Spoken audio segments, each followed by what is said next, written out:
Unsyndicated presents What the Puck with Sean Baligian.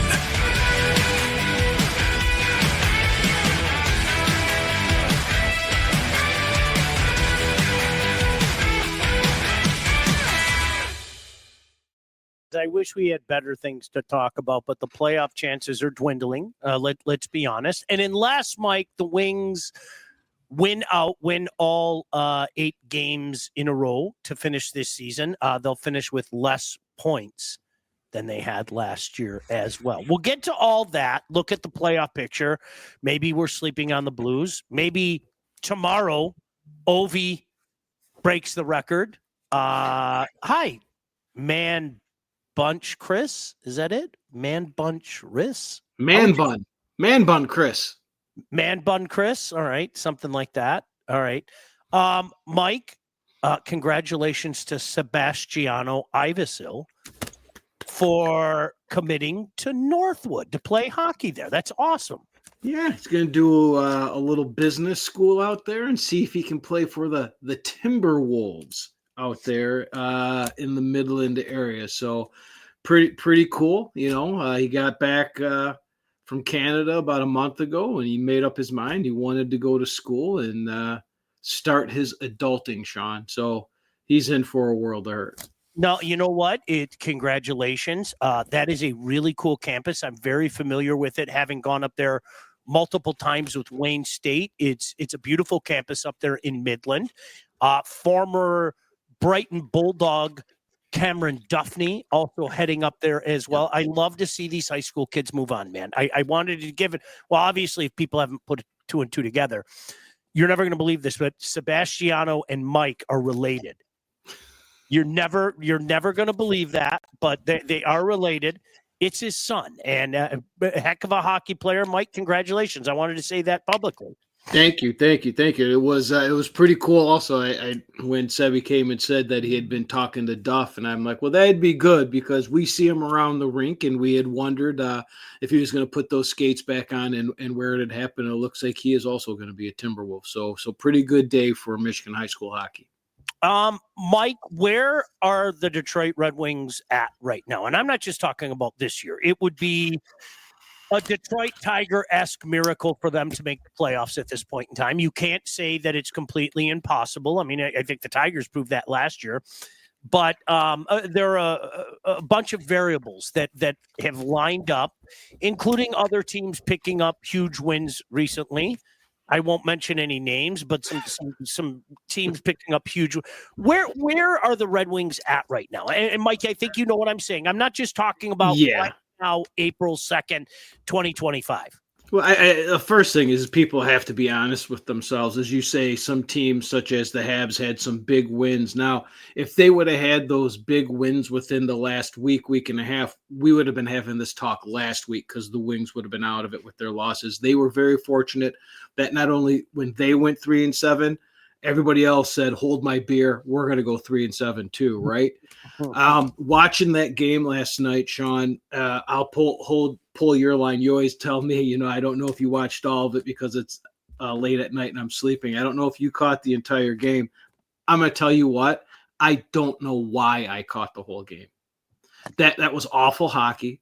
And I can get into the Blues too. They're just as bad. There's nothing going on 5-on-5 at this point right now, whether it's the effort level, that's a locker room thing. And I feel like we were talking about this at the end of last year about what might be going on in that locker room and who's giving the effort and who's not, how many passengers there are.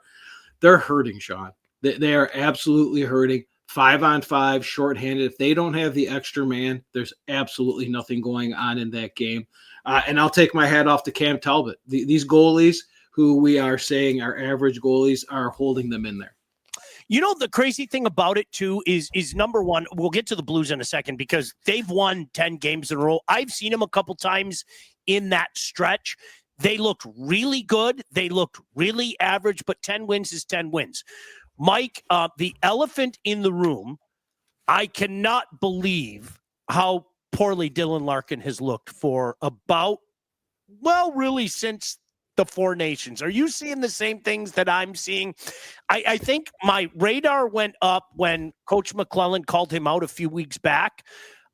It's everything, Mike. It really is. It's everything. And in particular, the minus player that he's become. It really, it's downright frightening. I'm not going to lie to you.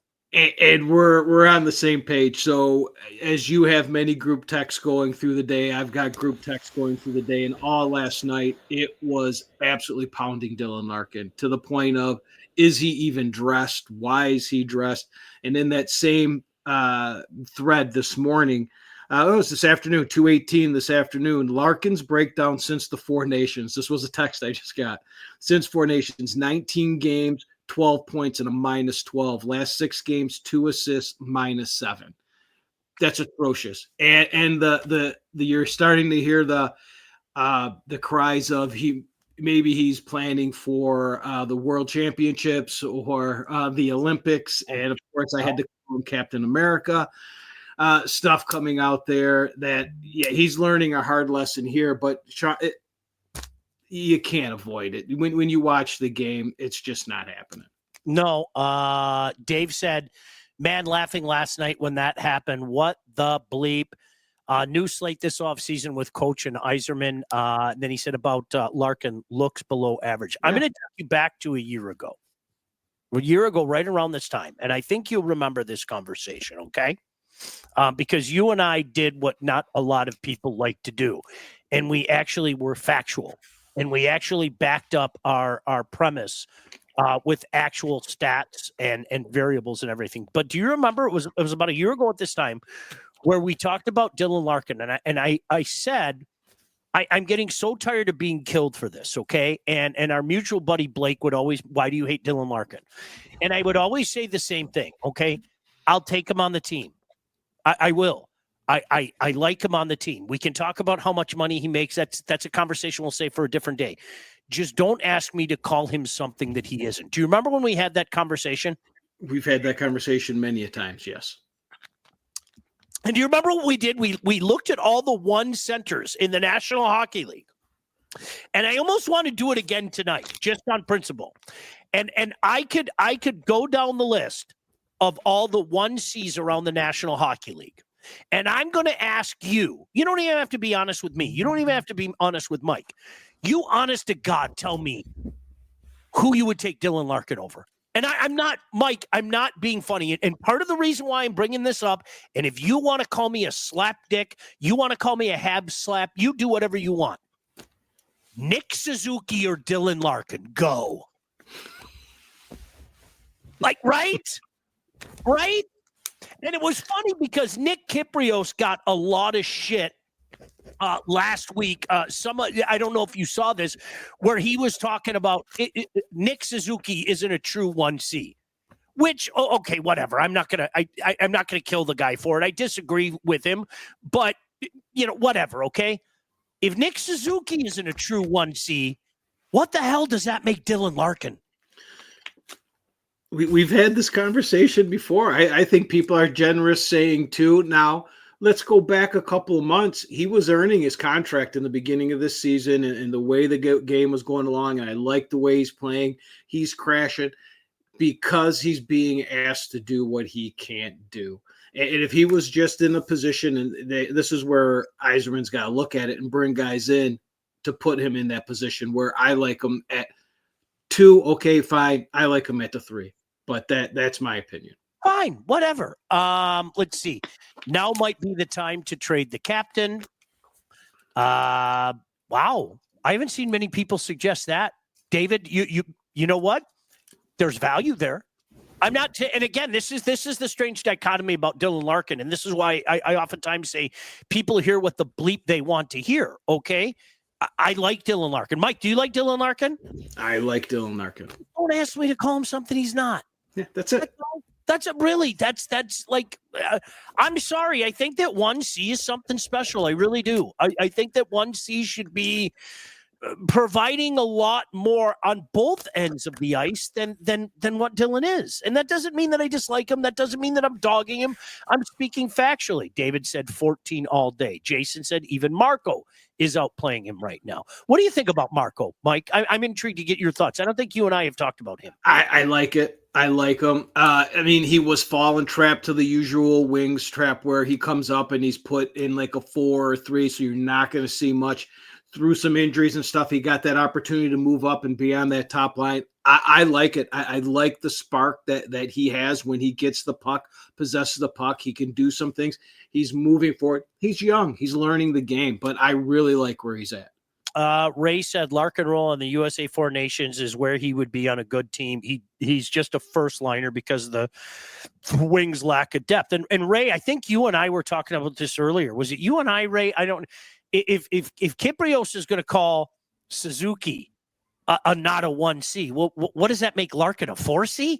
You know, I mean, honestly, for me, and I'm incredibly biased, Mike, I openly admit it. I'm biased. Okay, I'll take Nick Suzuki all day. Can I do it again? Let's just do it for the sake of an argument. Can we do this? Are you ready? Yes. Nathan McKinnon has 110 points right now. I'm just doing this point totals. Okay, Leon Draisaitl, 105 points. MVP. Eichel, 93 points. Connor McDavid, 90 points. Now, that's 2 Oilers, okay, obviously, all right? Sidney Crosby will never age, and he will never die, 81 points. Scheifele, 81 points. A guy you've heard me say this for 2 years, Christian Keller might be the most underrated player in the National Hockey League, okay? Christian Keller has 80 points with a bunch of shit around him in Utah. A guy by the name of Nick Suzuki comes in 9 with 79 points. Not to mention all his propensity for scoring overtime goals and game-winning goals. Reinhart was 76. Duchesne was 75. Point was 75. Gunsel with 74. Strome was 72. The flopper in Ottawa was 71. Hughes was 70. Aho was 69. Tavares was 69. Thomas was 69. Austin Matthews in 7 games was 68 points. Barkov with 67 points. Johnston was 67. Thompson was 66. I can keep going and going and going. And well down the list is a guy by the name of Dylan Larkin. What are we doing? Why are we having these conversations? Why do people get mad at me? Why do people get mad at you? It's really, really weird. I don't know, Sean. It's hey hockey town, right? It's what we get this all the time. They want these guys. They see these names. They fall in love with them. They buy their jerseys and they put them on a pedestal that they don't belong. Yep. No doubt about that. Changes the whole dynamic of the rebuild. I like Dylan, but his value will never be higher.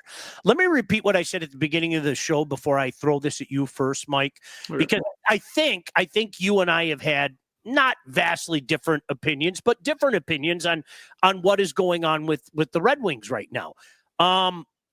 Again, it would take a miracle for them to make the playoff this year. It just would. Okay. This will be the first time in this process that they're not going to match the season total from before because they aren't winning out. More on that in a second. If you haven't looked at their schedule, you should have listened to guys like Mike and I 3 months ago when we said, hey, guys, their schedule after the 4 Nations is brutal. It's awful. It's like worst by far. Mike, where is this rebuild? We talked about this a couple weeks ago, and I was in a lot better place with it. I was thinking like, hey, we can do some things this summer. You're looking at, for whatever reason, Trey Augustine not coming out. Maybe that helps us with the contract. Maybe it helps him get another year. But Sean, it's falling further behind. I don't know what they can do this summer to make a big jump. Unless you're going to lose some contracts. Like I like to, hey, if you got to get rid of a Larkin, you got to get rid of these contracts and bring some guys in. But when you're looking at, this is all centered, and I've said this, and I don't know if you agree with me or if anyone's, this is all centering around Trey Augustine being a hit, or maybe it's Sebastian Cossa, the guy that I don't even know if he exists anymore. So are fans ready for the 3-year goalie development? And that's not starting next year. That's starting another year. So that's 4 years. So now we're at what, 9-10 years? That's well behind the curve, Sean. This is way, way behind where it should be. I've said that. I've said that. And I've been more patient than a lot of people out there, only because I have to keep repeating this. These are not my words. Two different current National Hockey League general managers, not named Steve Yzerman, I might add, told me people don't get it. When you have a rebuild of that magnitude, you don't even start until you're 5 years in. So in my mind, the clock started this past October, Mike. And I think I've been consistent with that. If you'll give me that, okay? With that being said, we all have to agree with what you just said. They're behind the curve right now, period. If I know Steve doesn't like to talk in terms like that, but if somebody asked Steve that at the end of the year, I would hope he would say, yeah, we're not where we want to be at all. They're definitely behind the curve. Make no mistake about that. But I'm telling you guys, and this isn't like the Tigers magical, wait till you see this prospect, wait till you see that prospect.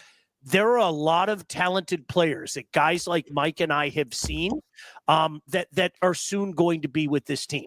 The problem is, and I hate to sound like a broken record, the division that they play in, A, and the fact that there are multiple teams in their own division who are doing a much better job than they are. Mike, I'm not even going to hide it anymore.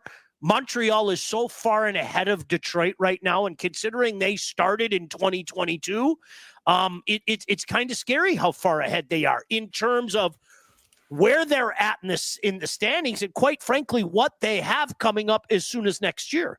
Yeah, we keep saying, you go back to our text last night, I talked about how young and scary that team is, as you know. But not only Montreal, but the two teams that are going to make the wild card, Sean, are two teams that are well ahead of where the Red Wings are, in Ottawa and Montreal. And we could talk about these 10 guys that that are on this prospect list that are going to come onto the Wings. Maybe some of these guys this year, and the promise of Max Plant, who's back at Minnesota Duluth right now, maybe a year after that. But I just don't know with the direction of this team, with what are they going to do this summer? What support are they going to have? And at what point are they going to get Trey Augustine in? And I just don't know. I think this is, when I went through a few weeks ago, I went through and I gave the timeline of Tampa Bay, and I said, I think this is about where Detroit is. That was 5 years before he actually won a Stanley Cup. So they have to, we know this progression, Sean, you know this well. You make the playoffs and you lose. You have a little bit of a run, you lose, you load up on that one veteran, that one guy that you have you make the Stanley Cup, maybe there's a progress to this. They're not just going to show up one day and win the Stanley Cup. This isn't going to happen.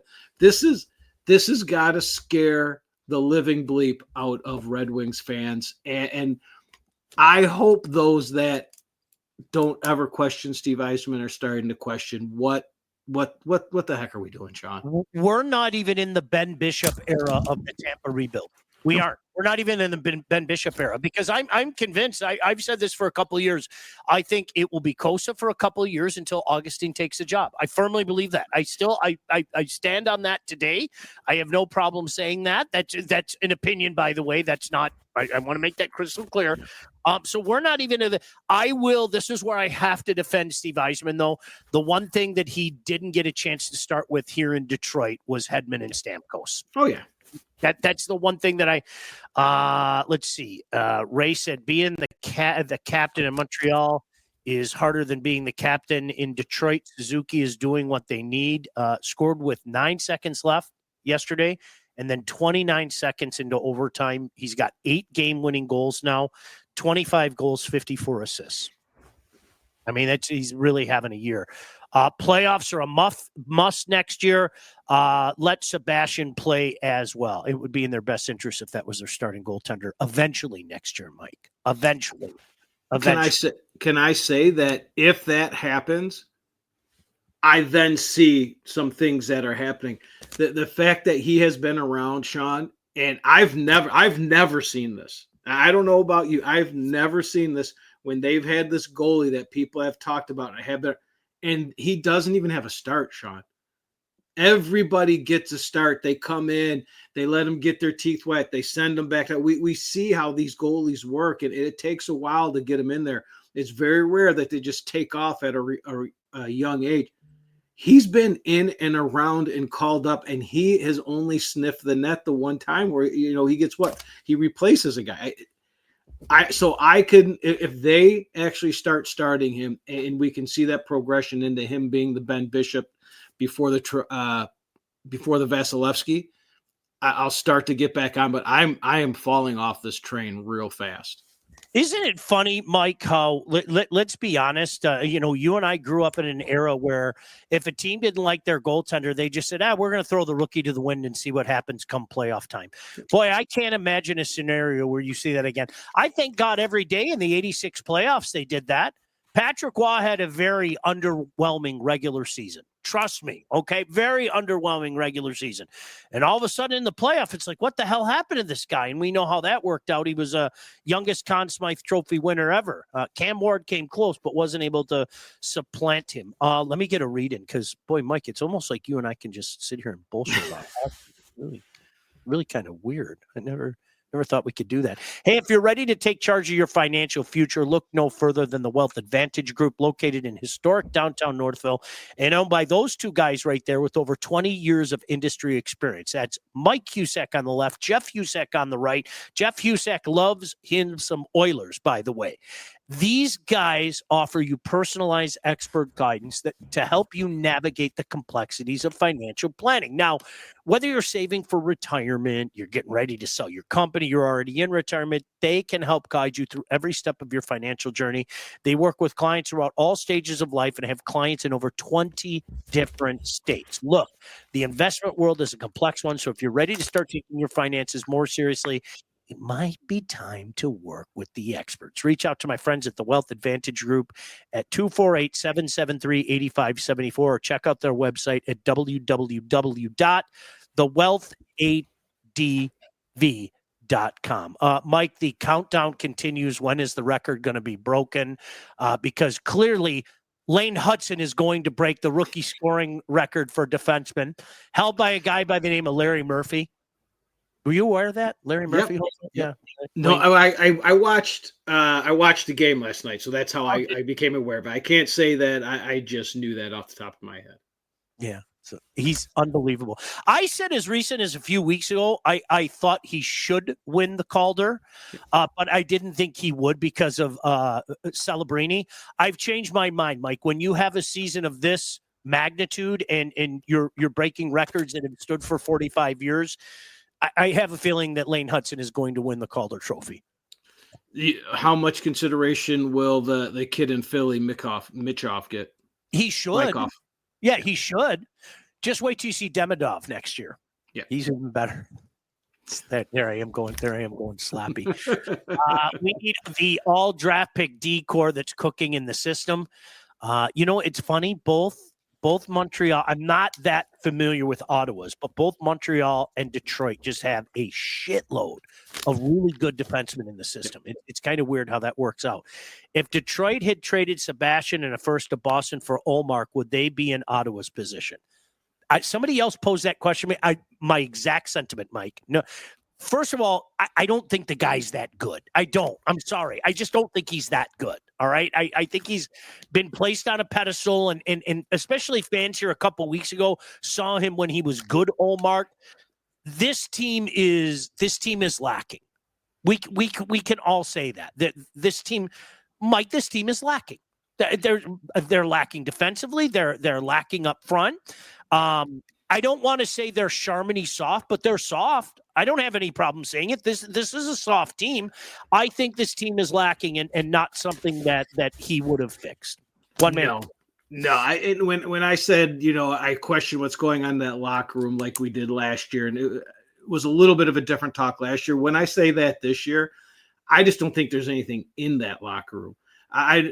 Be it grit, be it toughness, and be it skill. And I think what you're seeing, Sean, is a good hockey coach trying to get guys to do things, Sean, that they just can't do. They cannot play the game the way he needs them to play it.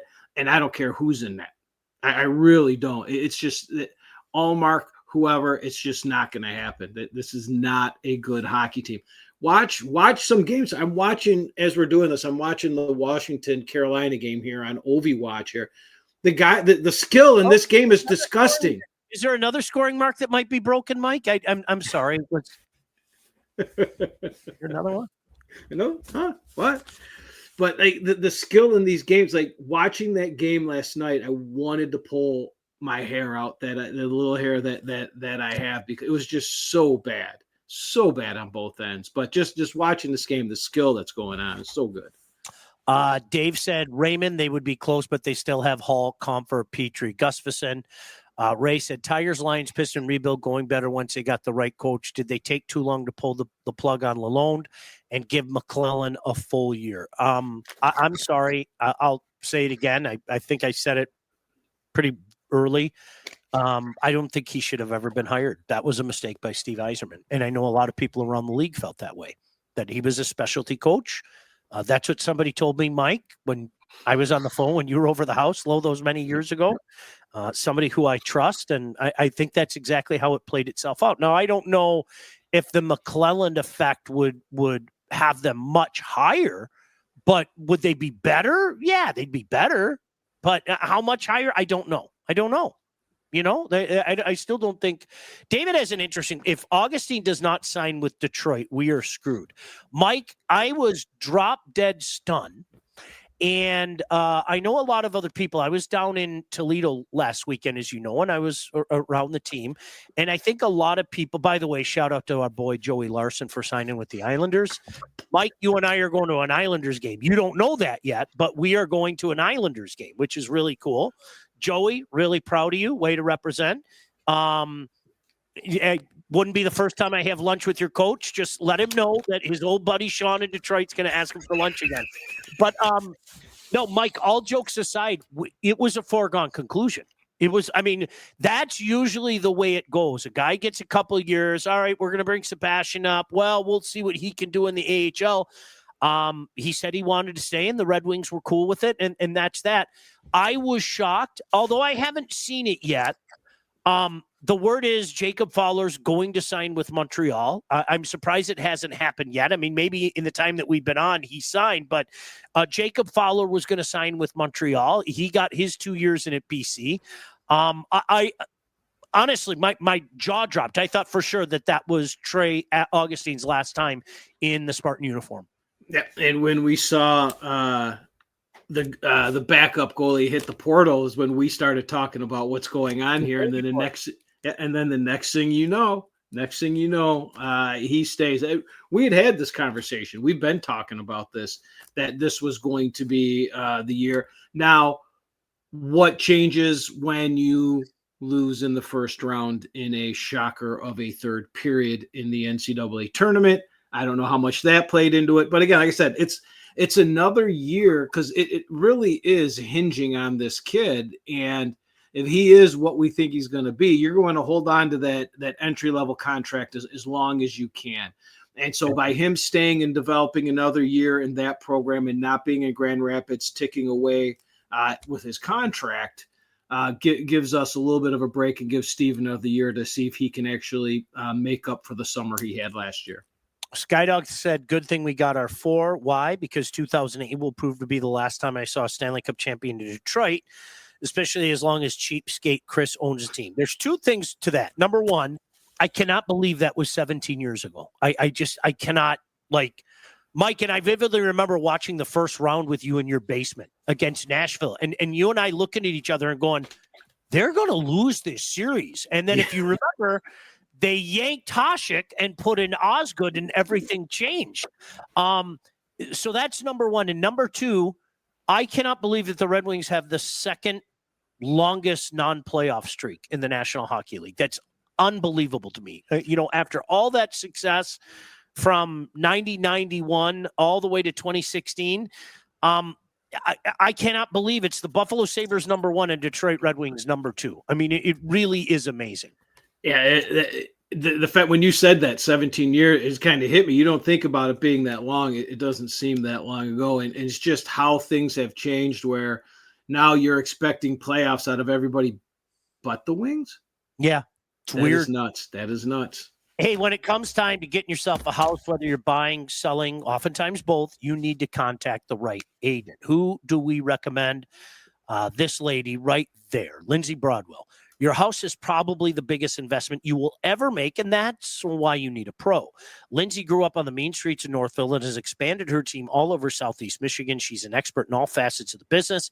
And when it's time to move, our friend Lindsay and her team will make sure you get the most out of your house and everything goes smoothly when finding your new home. Buyer, seller, even first-time buyer, it doesn't matter. Just make sure you contact Lindsay at BroadwellHomes.com. She'll help you with everything from start to close. Licensed realtor at Real Broker LLC. Start your search today at BroadwellHomes.com. Want to remind you, yes, we are going to have our playoff parties. Mike, I'm still not counting the Habs in, by the way.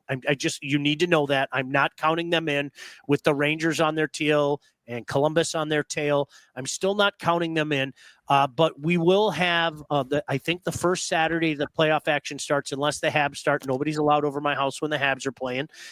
We will have the once a week thing, and then during the Stanley Cup Finals, we'll go every night we can. I think we missed one in the final last year, but we had some incredible feasts. And Mike and I, as recent as 2 days ago, were already talking about feasts and having another vaunted sausage fest night. Is it bad that, like, if we go back at our text history, it's just all sausage? It's unbelievable. Like, really, I had to go downstairs. I'm such a loser. I had to go downstairs on Monday because I picked something up from the store, and I had to report to Mike all the different sausage that I have in the house. And then I picked up even more too. So, but you know what, Mike, we're gonna do it. We'll do a bunch of stuff. We'll do the shrimp and andouille or chorizo thing. We'll do the butts. We'll do the beef short ribs. We'll do it up, and we invite you to watch hockey with us and chat about hockey. David said, Shovel Day, bring them in. LaForest, bring them in. It didn't work well then, and it definitely does not work well now. Our buddy Tom in London, Ontario said D is old and slow. David said, we got no prime players. I want to get back to that. Can we get back to that in a second? Because I don't know if you and I had this conversation, but I'm going to bring it up anyway. Adam said goalies can only do so much. Look at the Rangers. They are so charming soft. I'm sorry. I know a guy that said it a year ago, and they proved it in the playoff, and they proved it all year. They are charming soft. There's Maple Leafs soft, and then there's Rangers soft. Both are soft, but the Rangers are next level soft. Buffalo has better young talent if they ever get their shit together. Ray, it's amazing. Buffalo, I don't get it. Really, I'm with you. If there's something in the water there, man, I don't get it. Bedard reports he wants out of Chicago. If you had to pick, throwing money at Marner or trade for Bedard. I take Bedard off. Thank you. Ray said, did you ever think you would hear Penn State and Western Michigan in the Frozen Four and Michigan State at home? Michigan didn't even make the tournament. That's the crazy thing about it. If you followed this year, both those teams, Mike, not shocking. Western's been one of the best teams all year, and there's nothing fancy about them. And Penn State was a team. I said this on Jack Ebling's show before the Big Ten tournament started. I said nobody should want to play Penn State. They got on one of those heaters and just kept winning, man. And you don't want to play a team like that. Yeah, Maine learned that lesson, right? Western Michigan, Sean, they really remind me of the state team of last year, where there was a lot of work, a lot of grit, a lot of work around the boards and in the dirty areas, and then they just end up winning games. And that's what you saw in that first round overtime win, where they just grind it out. Hold on a second. I'm doing Hubie's texting us during the show, so I just wanted to. What does he see? Yeah, he hold on a second. Mike, I want to ask you about the Blues. They've won 10 straight. Okay. It's Toronto's year. I know, Adam. I know. We'll all move on. The Blues have won 10 straight. And when you watch the Blues play, I'll use last night as an example. I watched them smoke the Habs last week. A very hot Habs team, I might add, at the time. I watched them smoke the Habs last week. I've seen them quite a few times because, unlike you, I stay up too late. These bags under my eyes can attest to that. This is one of those things, Mike. I'm looking at this team right now saying, I don't know how they've done it, but they've done it. 10 straight wins is 10 straight wins. It is. And I was talking to someone at work today, and I said what I'll give them credit for and what they did, what the Wings didn't and other teams didn't do in that same stretch is they won the games you're supposed to win. There's not a team on that list that, besides Colorado, that really scares you on that. But you are right. 10 wins is 10 wins. $20 is $20. I get it. But watch that game. There's nothing there. There's nothing that scares me. They're going to get swept in the first round. I don't care what anybody says. I'm putting my money on it. It's a bad hockey team. But what they do is they beat bad teams. So I was just going to try to take a look.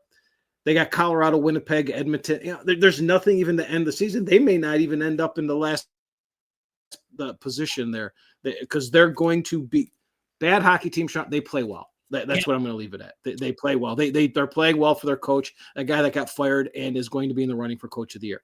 It's amazing. It really is. It's absolutely amazing. Again, getting the most out of a team. By the way, a former Western Michigan Bronco just texted me. I think you're familiar with his work. A goaltender by the name of Dave Mitchell. So he's pretty excited about his Western Michigan Broncos. Let me see. I want to get to some of these comments. Never want to disrespect. Hold on a second. You guys take the time. Mike said, go Broncos. Let's go. College hockey needs to be on TV more and the place where you can find it. Ray said, Toronto will go on an Edmonton run this year. Matthews will carry us because this year we have the better D, better goalie, and the right coach. The one thing is, Ray, I haven't heard that before. Out of Maple Leaf fans, Mike, have you ever heard that out of Maple Leaf fans? I've never heard that before. Never. You know? No? Yeah. Well, that's gonna that. You know what? It would. You don't want to see it. I know you don't want to see it, but it's one of those things that might be good for hockey. I just until they what do they got to win a series. It's too. I mean, until we can even do this, right? Until we can even have this conversation. They have one series win in 21 years. I didn't make that up. That's a real, Mike, that's a real thing. One series win. One. This group, this much ballyhooed group, which I'm going to be honest, 5 years ago, if you would have told me that this team collectively would only have one playoff series win, I would have laughed at you. I would have said, look, I have fun with the Maple Leafs as much as anybody. You're out of your mind. These guys are going to win more than that. They have this ballyhooed core four has a playoff series win. Okay. Ted said, good evening, fellas. Eric chiming in from work. Appreciate that. Colorado, Dallas in the first round is what's wrong with the playoff system. That's a great point, Ray. That's a great point. That's a great point, dude. That's a great point. It's a great point, but when you have that many good teams, there's only a couple of bad teams in there. You're going to have matchups like that all over, right? I mean, you could switch a couple teams here and there, but they've got to play somebody.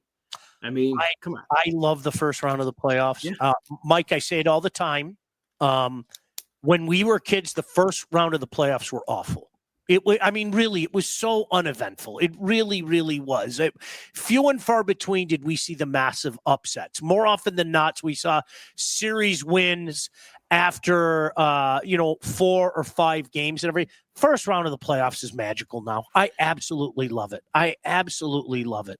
So that goes against what he's saying there. Like that's so. This is what's right with the playoffs. Right? You're gonna have to play someone. You're gonna have to beat someone. Looking at the East right now, Caps, Habs, Canes, Devs, Leafs, Ottawa, Tampa Bay, Florida. I'll take every one of those series. Yep. Like it's really working itself out, and that's not fair to anyone. I mean, the Caps are going to be the number 1 seed, and they're going to play one of the hottest teams in the NHL. Coming in is going to be the Habs, right? A young, spunky team. Have you seen that before? No. Another playoff with two goalies. Adam, my heart breaks for you. Carolina up 3-0 on Ovi and the Caps. There's another team. How many times have we said this the past few years? If Carolina had a goaltender, my gosh, their inability to get a goaltender, develop a goaltender, has been unbelievable. By the way, sounds familiar.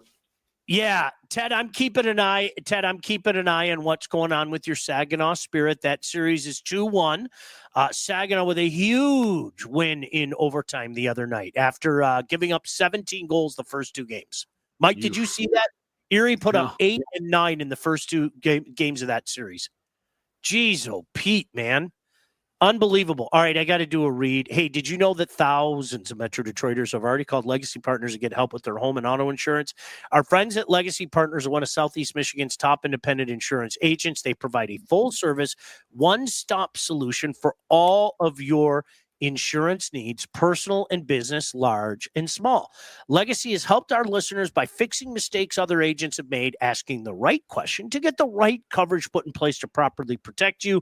And yep, help save you some money. Don't we all want to do a little bit of that? Chances are, if you haven't checked your policies in the last year, you're probably paying too much and you could be underinsured. Enter our friends at Legacy Partners. What are you waiting for? Give them a chance to help with your home, your car, life insurance, Medicare enrollment, or your business insurance needs. Call them today at 586-209-4106 or visit legacypartnersins.com to get started with your new quotes. Mike, I would be remiss if we didn't talk about Ovi Watch. All jokes aside, that is the scoring record that I was joking about earlier when I very biasly brought up the tremendous season that Lane Hudson is having. I'm going to say it again. I didn't think we were going to have this conversation. I didn't think we were going to have it a year ago. I didn't think we were going to have it when he busted his leg this year. Here we are having this conversation, and I'm convinced he's going to finish this before the end of the year. Yeah, I watched the game last night and watching the game here. It's just something to feel about the game. He's always around it. Guys are looking for him to do it. When he played the last 2.5 minutes last night, he was not coming off the ice once the goalie was pulled. This guy doesn't care if he scores empty netters or with the goalie in. He just missed the empty net, costing somebody you're talking to some money. I had him to score the last goal last night, thinking he would get that empty netter.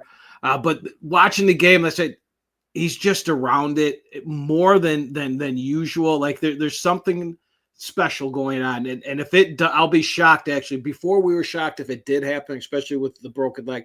I'd be shocked if it doesn't happen. Yep. By the way, I love this. It's a bad memory for me, but Tom said Canes haven't had a goaltender since Cam Ward. Do you remember the year they won the Cup? Martin Gerber started the playoff, and Martin Gerber had a really good year. And of course, it was the Habs that lit him up in the first couple games, and then they switched goaltenders, put a 20-year-old in, and the rest is history. They went on to win the Stanley Cup. Go Habs, go. Ray said, thank you, Chris. Ray said, which channel will you guys be watching the playoffs on? Sportsnet, TNT, or ESPN? It depends which game is on which channel for me. As a Habs fan, if the Habs are lucky enough to be in it, it'll be Sportsnet. Obviously it's where you can find the game. Mike, I used to get so wrapped up in that. I think you did as well. I just don't think it's that big of a deal anymore because quite frankly, I don't like most of the intermission shows anymore. I don't watch much of them anymore. Yeah, and I don't have the game on too loud. I'm watching the game, and like you said, Sean, if I can get a game on the game I want, I'm just watching it whatever channel, and I'm just happy that it's not when we were kids and we just didn't have it. We've told the story many times where I used to drive around from bar to bar trying to find someone that had a satellite that would pick up a playoff game if we wanted to watch a random Devils game on a Sunday afternoon in the playoffs. Yep. No doubt. And that's the way it was. I mean, younger generation doesn't do that. And God forbid they had the Habs and the Leafs on the same night. It was like, well, where am I going to find the Habs game? Because, as they would always say, for Quebec East, the Montreal Canadiens, for Ontario West, all the way up to of Manitoba, it's the Toronto Maple Leafs. And that's what you had to deal with, because unfortunately, you don't get the center ice package during the playoff. And that kind of sucks, Ted said Saginaw was without their normal third line in game 1 and 2 due to injury and a suspension. Suspended player. One of the injured players came back last night for game 3. Huge factor. Wasn't it, Ted, weren't they down 8-0 in game 1 too? Before they at least made it 8-5. I think it was 8-0 at one point in time. Ray asked, you think the NHL wants Ovi to break it this year so they don't get lost next season during football season? I would think so, wouldn't you? Yeah. Yeah. I think they're banking on it. I think everyone's really banking on it. I think everyone's going to be shocked if it doesn't happen. Yep. I look at the coach. Hey, boys, CBC had leash for Ontario always. I remember my family had to watch the Habs playoff games on the French CBC. I know a guy that did that. Mike, you know a guy that did that. Do you remember I would turn on channel 54 and I'd sit there with the damn and get I'd have to get a brand new aluminum foil every time you'd go like this. And it was like watching the dirty channels, like when On TV came on. Movie. Like they seriously, that's what I'd have to do. If the Habs and Leafs were on in the same night, that was the way it was.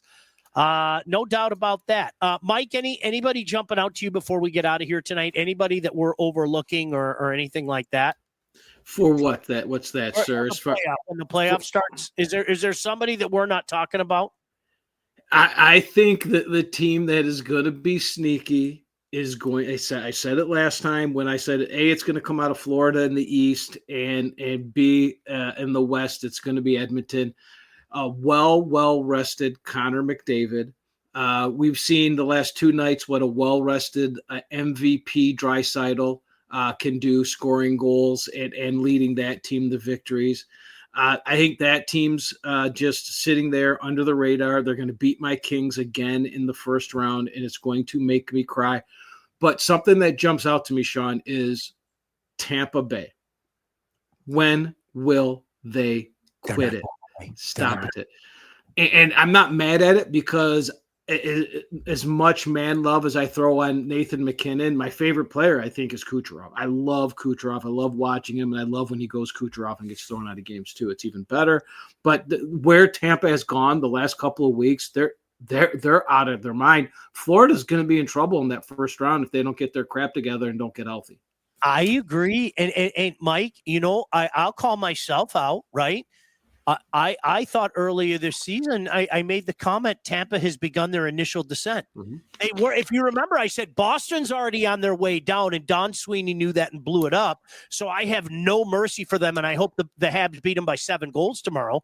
But I mistakenly thought that Tampa had begun their initial descent, and they haven't. They're still dangerous, no doubt. Here's a great question. Let me get this. Ted said multitasking tonight. You guys on YouTube, YouTube on my phone, NHL games on the big TV, Windsor and the Sioux, game 4 on my iPad. I should have gotten over to Windsor for that. Draisaitl win the MVP over McKinnon? Yes, I think so too. And it will be a crime if they give it to Hellebuck. Yeah. He's got his award. He's won his award. He is not the MVP. Leon Draisaitl is the MVP. Who wins the Calder, Mike? I'm going to tell you what, Sean. I wrote down because I didn't know if we would get into it or not. But games like last night with the Habs become so much easier with a Lane Hudson, and he's a rookie. But the way he could skate the puck, I mean, you talk about when he's Cal McCarr. I mean, he is on that level. This is where we saw those guys. They're rookie. He's rookie of the year. It's not even close. I don't think it's even close. Now, whether they want to give it to a defenseman or not, or whether that is another question. But I've watched the games. I've seen Celebrini. The kid in Philly has got something special. But Lane Hudson runs that team. How about his response after they fired Torts? He pumped 2 goals almost immediately on the Habs. And I'm like, you sons of bitches. And you had to do it today, didn't you? And it's like they took the chains off the kid, As soon as Suzuki scored last night to tie the game, I went to my phone because during the playoffs, if a game goes to overtime, DraftKings will offer who will score the overtime goal. And I bet at every game. I'll take one on each side. I'll play that game, right? So I was going to put it on Lane Hudson. I'm like, that kid's just made for 3-on-3 hockey. I mean, the way he skates is unbelievable. His brother, Mike, honestly, seeing it in person, like Cole, two guys that played for the NTDP, but seeing it at that college level was unbelievable. Like I'm not even. It was unfair when he turned it on. When he turned it on against the Buckeyes, it really was. It was unfair. Sean, before last night, did you know he broke Chelios Montreal rookie assist record? Yes, but I also need to say this. I think it's different because Chelly was one of those guys, he got called up after the Olympics. And so not only did he have the stretch of games that season, but then he had a whole shitload of games in the playoff. So his rookie season was when he was 24 years old in 84-85. I knew that. I didn't know that he was on top of Larry Murphy like that. That's the one thing I did not know, but I knew that he was on top of Chelly. Let's see. Game one was scoreless after one. Erie scored 5, then another 2 in the next 5 minutes. So it was 7-0. Saginaw got 1, and then Erie scored again. So that's the way it goes. All right, Mike, one more thing before we get out of here. All About Catering LLC, full service caterer, graduations, weddings, bridal showers, corporate events, anything you need catering for from 25 to 4,000 people. All About Catering can and will take care of you. For Rick and his great staff, customer service and satisfaction is their number one goal. So don't sweat your next big event. Go to allaboutcateringllc.com today to see all their menus and all their 5-star reviews. There's a couple from us in there. They've hooked us up. Give them a call, 586-731-1398 to get your event started. Speaking of event, and normally I would call Rick and the gang at All About Catering, but Mike, we have to start. Okay, playoff night. What are we doing? Are we going with Sausage Fest? Are we going old school? Are we going the cheddar and chili cheese brats that we were talking about? What are we doing? We need to figure this out. There's a lot of pressure on us, Michael. Yes, I think we have to go old school. We haven't old schooled it in a while. So I think but the sausage of choice is going to be those damn hot dogs that you've been showing me. You found the jalapeno ones that I sent you. You are such a good man. And the chili ones. And I looked at them both. They're both gluten-free. And we all agree. Me and you both agree. We're on the same page of how underrated the hot dog is. Now you throw chili cheese and jalapeno cheddar in them. It is. I don't care what anybody says. A blackened hot dog on the grill, it deserves its place up amongst anything. I'm so serious when I say that. We both love our beef short ribs. We love our pulled pork. We love our ribs. Just that good, solid blackened hot dog, man. Are you kidding me? Just beautiful. Windsor Sioux Game 5 in Windsor on Friday. And unfortunately, I can't go. I have my own game to broadcast. All right, Hunter, you bring the firecracker sausages, okay? Yep. Because now Hunter's the king of the firecracker. He is. Mike, he goes all the time now. Hey, I'm his dealer. I got him hooked on it. Now he's going to supply us. I'm going to love it. But we've got so many games. There's so many sausages for us to put on display during those games. I think we start it with a good old traditional. Let's get some beef ribs. I'll bring a couple. You know, I do some apps. Mike, you know what? I think I'm going to put a butt on just for old time's sake, too, because I got the 2-for-1 deal. I'll just put one on and say, let's go. Maybe put some of that Volcano Creole shit on there or something like that and just try something different, right? Remember we tried that? It was pretty good. Yes. Listen, Chris, that smoked sausage, like that Kowalski smoked sausage shit is so underrated. Wings need a beef stew type of player. No doubt about that. No doubt about that. All right, Mike, anything else before we get out of here? No. It's sad that we're not as excited as we were last year with the Red Wings possibilities. Shh. Speak for yourself. Go ahead. But, I mean, you didn't let me finish. But sorry, pal. If you are a fan of the NHL, we've got ourselves an ending that I think is going to be a little bit more in view when we meet next week. All right, good. Looking forward to it. Mike, I'm sure I'll see you soon. Todd, thank you. Thanks to all you guys as well. God bless you. We'll talk to you soon. Hockey's the best. Bye. What the Puck with Sean Baligian. Executive produced by Sean Baligian and Todd Losey. Theme song, incidental music, and related sound effects are from Always Pushing Forward by Elliot Middleton. Engineering, mixing, and graphic design support provided by the Unsyndicated Podcast team. Don't forget to like and subscribe on all your favorite channels. While you're there, be sure to rate and review the podcast. Got something to say to Sean? Call the Unsyndicated hotline at 248-237-3257.